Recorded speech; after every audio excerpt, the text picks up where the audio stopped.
Right, okay, I hear you. Why Formula One? Why care about a genre of games about cars that just follow each other around the track for 90 minutes?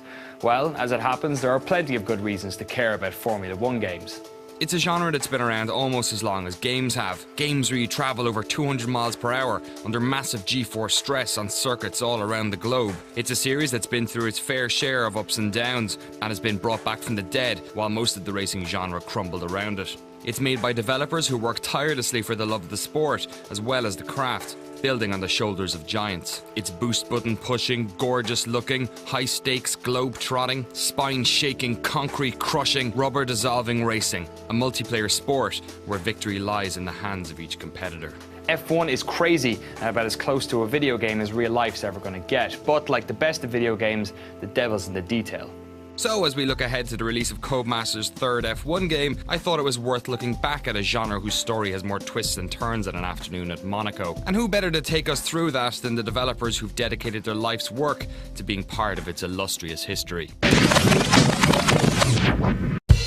The first F1 game, 1974's Grand Tran 10, was about as basic as it gets. They say it's an F1 car, but really it could have been anything. A kid on his bike, a rat in a maze, or a tiny poo floating through pipes under your toilet. Yeah, early F1 games were kinda shitty.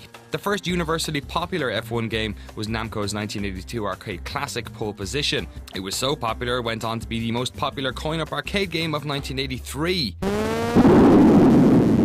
It spawned two sequels, an iteration on the formula, Pole Position 2, and 1987's Final Lap, which was the first racing game to allow up to 8 players to play in one race, and the first game to use rubber banding. The TurboGrafx got its own Final Lap sequel in the form of Final Lap Twin, a hybrid racing/role-playing game where you play as a boy on a quest to live up to the reputation of his race champion dad. Final Lap Twin would be the first of many ridiculously titled F1 games. Grand Prix Circus, a catastrophic attempt to play on the word circuit. The Amiga classic Vroom. Beyond the Limit's Japanese release was called Heavenly Symphony. And the F1 Pole Position series, which was known as Human Grand Prix in the East. It's sort of acceptable when you realise the studio that developed it was called Human Entertainment, but once they started only releasing them in Japan, they made the names even more bizarre, with F1 Triple Battle and F1 Dream Battle. Over the course of the 80s and 90s, there were dozens of arcade-style F1 games released on every conceivable platform. Super Sprint, Championship Sprint, Monaco GP, Super Monaco GP, Built to Win, F1 Grand Prix. During this period, games based on real life started to use licenses in an effort to become more credible. Today we take it for granted sports games have plenty of player and team licenses. Not sure why it's only sports though. You don't tend to get licensed military shooters, MMOs or fighting games. Oh wait, you do. F1 had Nigel Mansell World Championship, F1 Super License, Nakajima Satoru, Johnny Herbert's Grand Prix Championship, Ayrton Senna's Super Monaco Grand Prix 2, and Michael Andretti's indie game. That's indie game, not indie game. In years to come, licensing would become much more than just a promotional tool. In fact, deals with the sports organisers would prove to be the beginning and end of many Formula One game series. 1998's Grand Prix Legends got around this by basing itself on the 1967 season, which is often seen as a turning point in F1's history. But licensing isn't everything. In fact, the most fondly remembered Formula One game of all time didn't have one real-world driver on the starting grid, and nobody had even heard of the bloke whose name was on the box. In 1984, F1 witnessed the arrival of its greatest name, and so too did the genre. British programmer Jeff Crammond released Revs on the Commodore 64 and BBC Micro. The Formula 3 game was praised for its impressive 3D environments and simulation aspirations. In 1989, he released the classic Stunt Car Racer. That same year, Indy 500 The Simulation was released by EA and used coloured polygons instead of textures to render impressive graphics while minimising processor load. Jeff's next game would prove to be a classic. If I had to pick one Formula One game, it has to be anything by Jeff Crammond, and I think most people would probably say that. Played everything from pretty much Jeff Crammond's original F1 game onwards. What was your favourite F1 game? Probably the original one, Jeff Crammond's F1.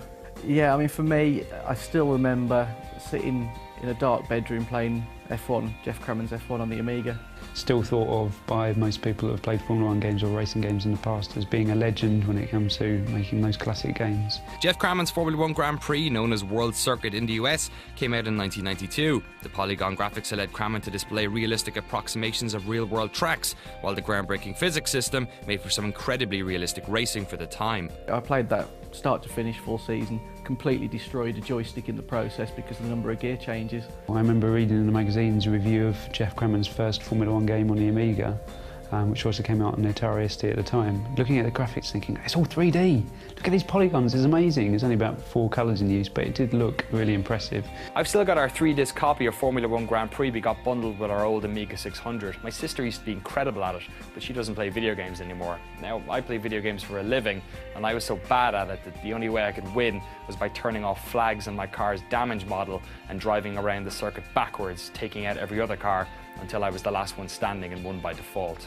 But then F1 isn't really about winning every race, it's about racing for position with the drivers around you, and Crammond's game understood that. You could be racing any of the cars in the field and you'd have somebody to challenge you, and you felt like you were creeping up on somebody lap after lap, so it really nailed that. The level of simulation seen was unheard of for racing games at the time. Gear ratios, adjustable wings, functional mirrors, even a variety of tyre compounds that broke down at different rates. At the same time, it was simple to pick up and play. Crammond implemented groundbreaking assists to allow players to get better at their own pace. Brake assistance, suggested gears, and the ideal driver's line, things we now take for granted today. He even added steering help and throttle assistance to help create analog steering controls at a time where even most joysticks were digital. Jeff Crammond's Formula 1 Grand Prix was a triumph of game design, the single most groundbreaking F1 game, and arguably the entire racing genre. It was the first of 4 games. Grand Prix 2, released in 1996, had 3D texture mapping, one of the earliest physics engines, and real-world driver and team names, courtesy of an FIA license. GP2 is considered by many to be the highest point in Jeff Crammond's career, a stark contrast to the 1994 F1 season that the game was based on. There's an unspoken brotherhood in racing fans, and so too in F1. GP2 spawned a passionate community of modders and enthusiasts, many of which still exist 16 years later. Grand Prix 3 added wet races, variable weather and team communications, but it wasn't as well received as its predecessors. Crammond's last game, Grand Prix 4, was released on the PC in 2002. Reacting to some of the criticism of GP3, it had an impressive graphics engine and physics engine, and some of the best wet weather driving ever seen. But it suffered from bugs, had high system requirements, and entered the market at a time when EA and Sony were making waves with multi-format F1 games of their own. Sony started making Formula 1 games in 1996 and would go on to release 14 between then and 2007. Liverpool-based Psygnosis, the wholly owned subsidiary of Sony, published the titles. The first 2 were developed by Bizarre Creations, creators of the best wizard speedrunning game of all time, Wiz and Liz, who would later go on to make the Project Gotham Racing series. Cody's Mark Knight, group lead for audio on the F1 titles, remembers one of those games fondly. 98. I'm pretty sure it was F1 98. I thought it was a really, really good game. And I remember doing an all-nighter with a mate of mine. His parents had gone away, went round his house, did an all-nighter, and we thought we are going to do a whole championship overnight. And it was really, really good fun, and we got to race 17 and the game crashed. And it didn't save your progress. So it was about 4:30 in the morning, and we just looked at the screen, looked at each other, burst out laughing, and I believe we put the disc in the bin. And that was it, and we never touched it again. Like most annual releases, quality ebbed and flowed over the years, and new modes were added and replaced as the series was swapped between developers. In 2001, Sony rebranded Psygnosis as Studio Liverpool, and the team took over development of the F1 games. I made, as lead designer of Formula 1 2001 for Sony, back on the PlayStation 2, and there are elements I liked of it, but if I played it now, I'd hate it. So if I had to pick on anybody, I'd pick on myself. So I'm here to try and reclaim some credibility with the Codemasters Formula 1 series and make up for that. Around this time, EA Sports had begun to release F1 games of their own. The series was very well received. 2001 was nominated by us for Driving Game of the Year, but lost out to Project Gotham Racing and a NASCAR game with Sweet Home Alabama as its theme song. That must have pissed Mark off, who before joining Codemasters worked on the music and audio for a bunch of those games. I eventually ended up at what was Bullfrog, which then got assimilated by the EA Borg and turned into an EA studio, and they picked up the F1 license in 2000. I didn't work on the first F1 game. I was writing the music for Dungeon Keeper 2 at the time, and then the lead who was working on that wanted to move over. I think we just signed the Harry Potter license, and that really appealed to her, and I was like, I can't stand Harry Potter. And I'm a petrol head, and F1 came along and was like, yeah, I fancy a bit of that. And So I ended up leading the audio design for F1 2001, 2002, 2003. I think there was another one. There was one in 2004 as well. I'd left EA by that time, and to go and tour playing electric violin with a band, which went horribly wrong. And I got a phone call from the developer doing the last EA game saying, "We've gone alpha and we've just realised there's no sound. Can you come up for a month and put some sound into the game?" So I ended up working on one more, and then that was it. The license had finished then. The two series competed for a number of years, but after Sony secured an exclusive licensing contract, EA released their fifth and final game in 2003. And it's fair to say after this point, Sony's F1 games went the way of Madden. Many of these annual releases lacked ambition, prompting some die-hard F1 fans to devote themselves to simulators such as the incredibly realistic R Factor. 2005's breathed some new life into the series with improved handling and AI. 2006 built on the formula, and the 2007 edition was canned in favour of a PlayStation 3 outing. Formula 1 Championship Edition. It wasn't great, and sadly the planned PSP integration, which would allow you to use your PSP as a super expensive, power-sucking wing mirror, was dropped. Presumably when somebody at Sony realised F1 cars don't actually have centre-mounted wing mirrors. Shortly after its release, driving game aficionados Codemasters announced that they had secured exclusive video game rights to the sport, and just like their deal had shut EA's series, Studio Liverpool closed shop on F1 development.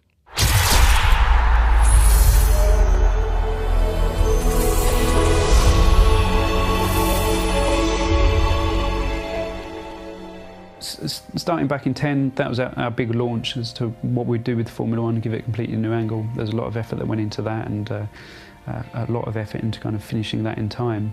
And then 2011 was an extension of that.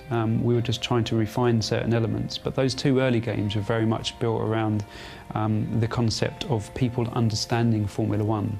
I'm of the opinion that if you make a decent game, then people will flock to it, regardless of the fact that they're watching the sport or not. I think word of mouth, the review scores, the general buzz about a game can make you interested in something that you wouldn't normally approach or particularly be interested in. I mean, it's really good timing. I mean, we came back in 2001 with Formula 1. It went multi-format, and suddenly Formula 1 is exciting again. Because people are so excited about watching real-life Formula 1, they're more interested in picking up a Formula 1 title. But I think the only reason we're able to maintain momentum and pick up more and more followers is because the games are equally as exciting as the real-life seasons. So for 2012, it's about bringing people that have perhaps stereotypically been afraid of Formula 1, been afraid of Formula 1 games in the past, and telling them where the beauty lies in our game, how to play it, how to be competitive from the off, so that you feel as though you're slowly being brought into Formula 1, and then it clicks for you, and then you're off and you're playing the game. That's what 2012 is all about.